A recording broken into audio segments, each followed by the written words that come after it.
Nós estamos num momento muito delicado da história do nosso país. Talvez não haja em nossa história um momento tão preocupante como esse aqui. Nós temos visto nos últimos anos o país mergulhando numa crise moral. É uma crise financeira, é uma crise política, mas antes de qualquer coisa ela é uma crise moral. Você que fez o módulo História da Igreja comigo, você já tem mais fundamento e mais discernimento, porque eu te trouxe informações das raízes da maioria dos partidos de esquerda. Eu não consigo entender líderes evangélicos que se dizem marxistas ou socialistas. Por quê? Eu já contei essa história aqui inúmeras vezes. Eu sou descendente de russos e polacos que fugiram da Revolução Comunista em 1917. O meu avô chegou aqui no Brasil 2 anos antes. Meu bisavô, já crente, correu de lá. Por quê? Porque essa revolução, ela implantou o comunismo em muitas nações, como Polônia, como Ucrânia, como Romênia, entre muitas outras, e simplesmente eliminou, extirpou, extinguiu as religiões onde quer que essas nações estejam sendo dominadas. Eles prenderam pastores e eles mandaram pastores para Sibéria para morrer de frio, para serem torturados e morrerem congelados. O bloco da União Soviética, ele mergulhou numa densa treva espiritual, numa densa escuridão espiritual por 70 anos. Você chega na Rússia hoje e tenta pregar o evangelho, as pessoas não têm ideia nem de que seja Jesus. E essa filosofia é a filosofia que move todos os partidos de esquerda. Os ideais desses partidos são os mesmos ideais de Karl Marx, são os mesmos ideais de Engels. Na loucura das suas ideias revolucionárias, eles começaram a pregar e a ensinar que a desigualdade social que eles deveriam combater começa na família.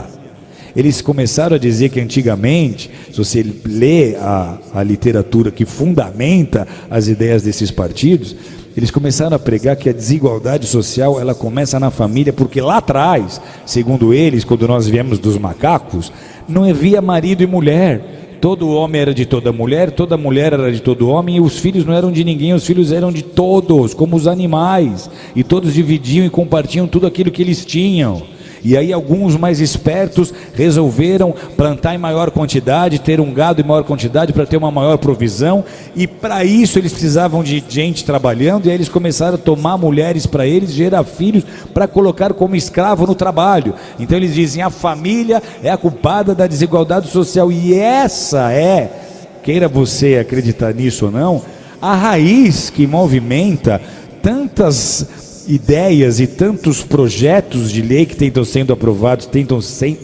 tentam se aprovar no Brasil, com a intenção de destruir a família tradicional, de destruir a família modelo judaico-cristã.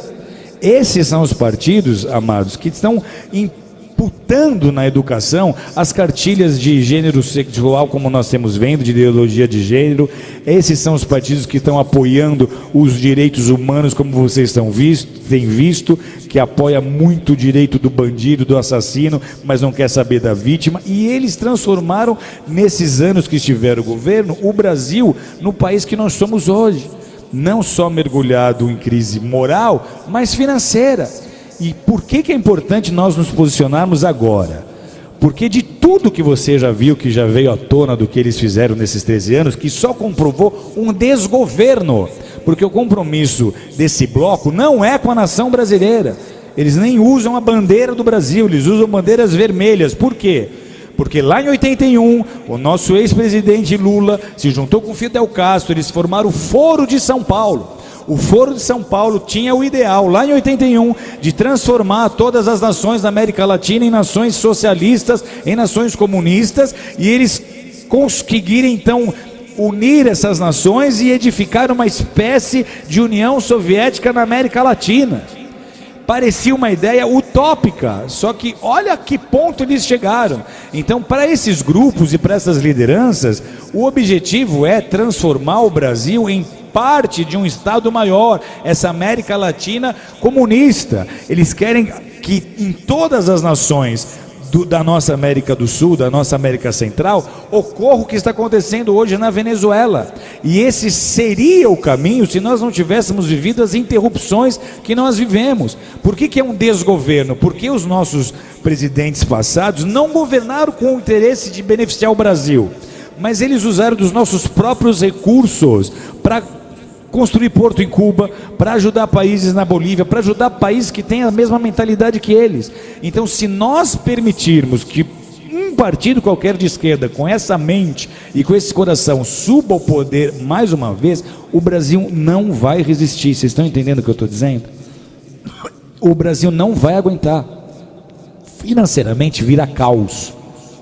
Vira caos, porque a economia, para estar ativa, ela depende de investimento externo. Os investidores não vão botar dinheiro num país em que eles não têm confiança, ok? Então, se sobe um líder de um partido desses e ele tenta botar um bom ministro da Fazenda para tentar convencer os investidores de que tudo vai dar certo, isso não vai funcionar. Vocês estão entendendo ou não? Então, vira caos.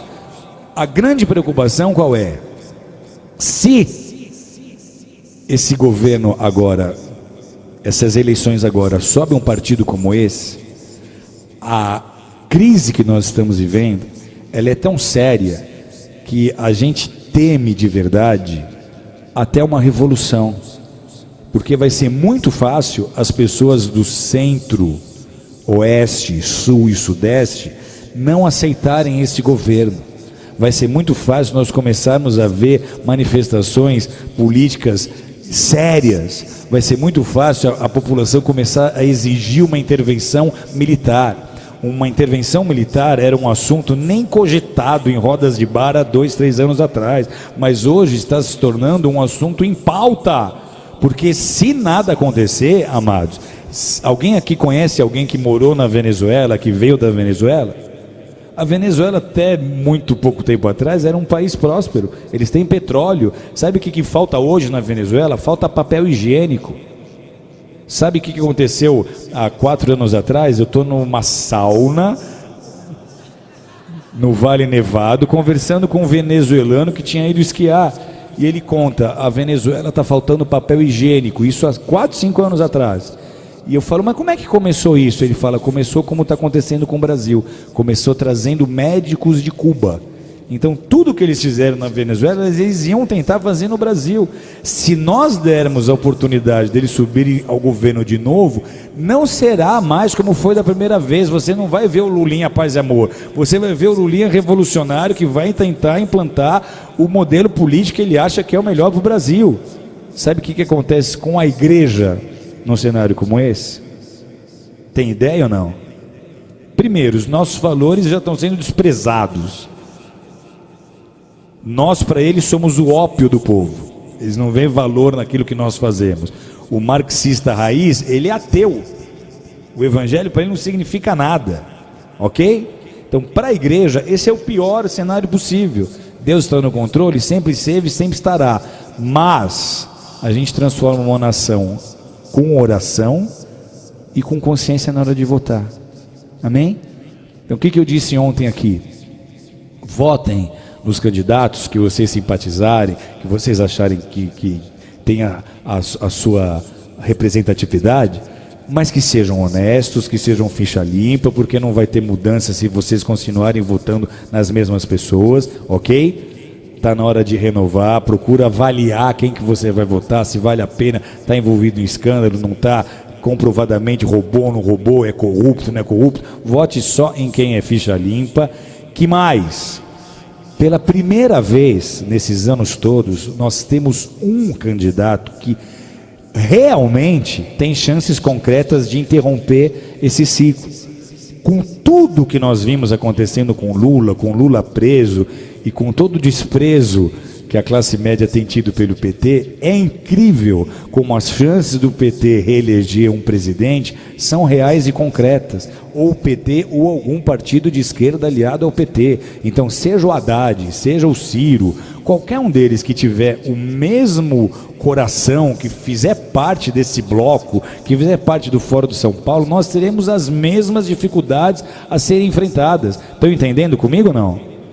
Então, o que eu quero que vocês considerem? É a primeira vez em todos esses anos que a gente tem um candidato de direita de verdade, que pode não ser o melhor preparado, pode não ser o mais inteligente, o mais sensível, o mais polido, o que tem a melhor oratória, mas é o único que tem a chance de interromper esse plano de governo eterno que os partidos de esquerda sonham em construir, ok?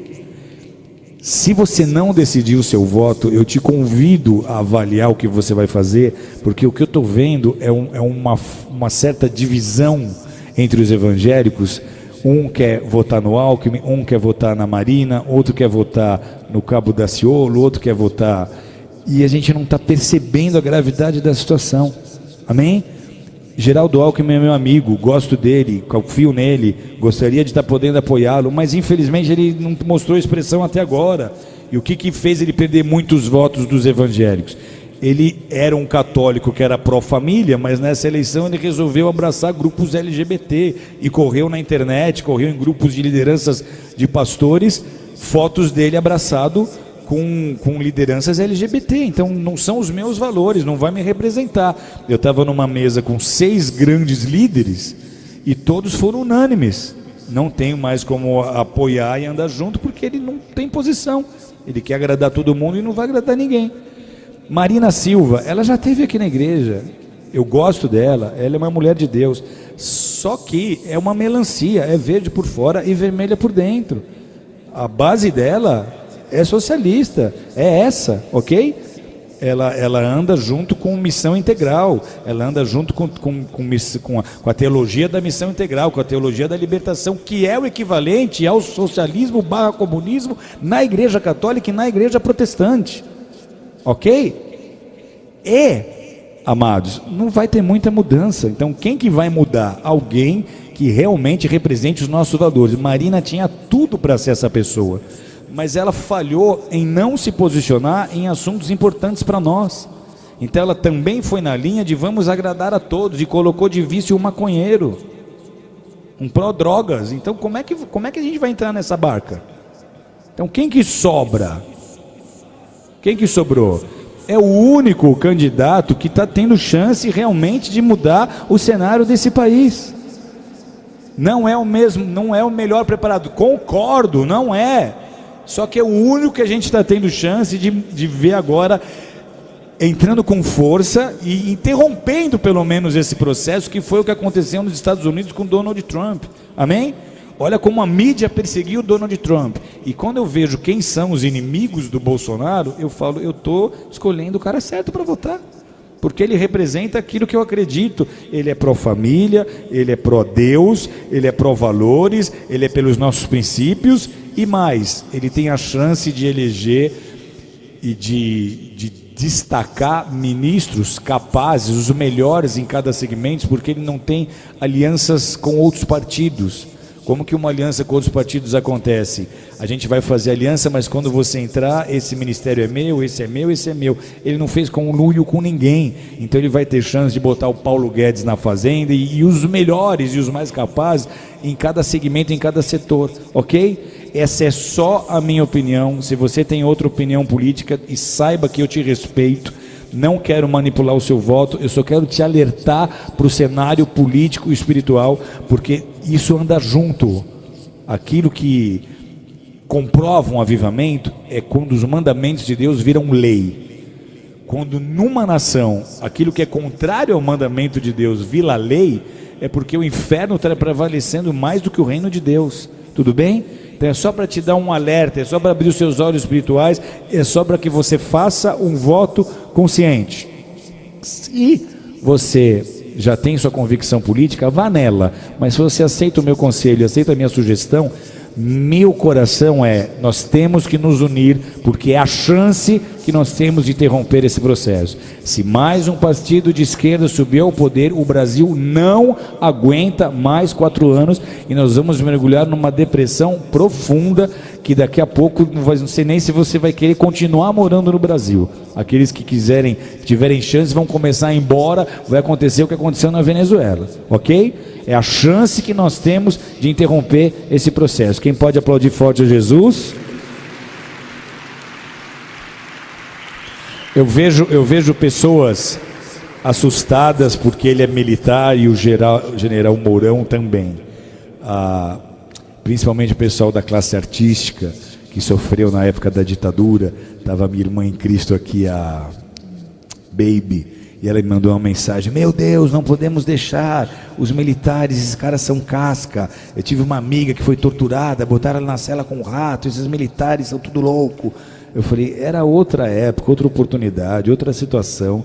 O que ele falou que eles estão usando contra ele agora, você vê até que ele era 20 anos mais novo. Isso foi há 20 anos atrás, a mentalidade dele é outra. Realmente, quando ele colocou um general de vice, eu me assustei, mas eu assisti o general Mourão numa palestra para economistas. E ele deu show! E ele conquistou o coração dessa liderança de economistas, dos líderes investidores do mercado. Então a coisa está muito propícia para a gente ter uma mudança que seja favorável à Igreja de Jesus. Amém, amados? Bolsonaro não me deu um centavo para falar isso para ele. Conversei com ele 4, 5 vezes. Pessoalmente, acho que tem outros candidatos mais preparados do que ele, mas agora não é o mais preparado. Agora é o que tem chance de interromper esse plano de dominação do Brasil e da América Latina. Amém? Se de alguma forma esse discurso te ofende, o despreze. Mas se você recebe um conselho de pai, nessa hora nós temos que nos unir pelo que for melhor para a igreja e para a nossa nação. Amém? Pode aplaudir forte a Jesus, porque Ele é santo.